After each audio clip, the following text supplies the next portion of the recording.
سر جو زندگی میں رکتے نہیں ہیں نا، وہ ایک دن ایسا لاتے ہیں جب زمانہ ان کو دیکھنے کے لیے رک جاتا ہے، اور پھر ایک دن ایسا لاتے ہیں جب وہ انڈسٹری کے گرو بن جاتے ہیں،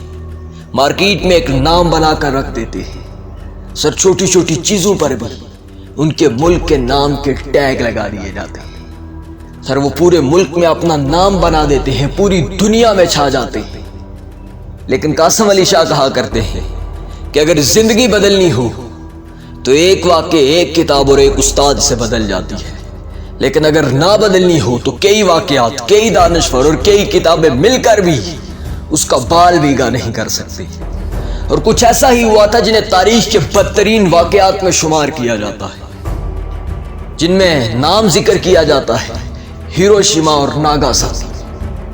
سر یہ ایسے دو شہر تھے جو بالکل تباہ کر دیے گئے تھے، صفحہ ہستی سے مٹا دیے گئے تھے۔ ہاں، یہ جاپان کے ایسے دو شہر تھے جن کو صفحہ ہستی سے مٹا کر رکھ دیا گیا تھا، اور پورے ملک کی اکانومی بالکل ختم ہو چکی تھی۔ تو پھر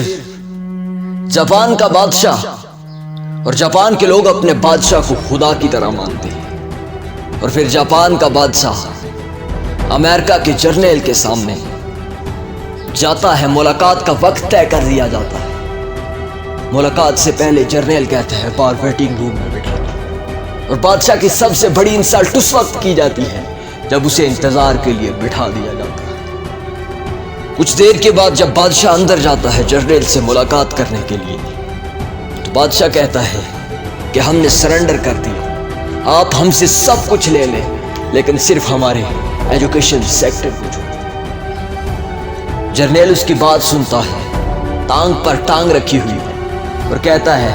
کہ ٹھیک ہے، تمہارے ایجوکیشن سیکٹر کو ہم نے فری کر دیا، آزاد کر دیا، لیکن باقی ساری چیزیں ہمارے قبضے میں آ گئی۔ اور پورے ملک کی اکانومی اس وقت بالکل صفحہ ہستی سے مٹ گئی تھی، پورے ملک کی اکانومی بالکل ختم ہو چکی تھی، اور وہ بادشاہ اس وقت اس جرنیل کے سامنے آنکھیں نیچے کیے ہوئے بیٹھا، اور پھر یہ کہنے کے بعد کہ تمہارا ایجوکیشن سیکٹر بالکل فری کر دیا گیا، تم چلے جاؤ، وہ بادشاہ وہاں سے باہر نکلتا ہے، باہر آ کر کہتا ہے کہ ہم نے منافع کا سودا کر دیا ہے، ہم نے سب کچھ دے کر اپنی تعلیم کو بتا دیا ہے۔ اور کہتے ہیں کہ پھر انہوں نے ایک عزم لیا، ایک جد و جہد شروع کی، ایک کوشش شروع کی،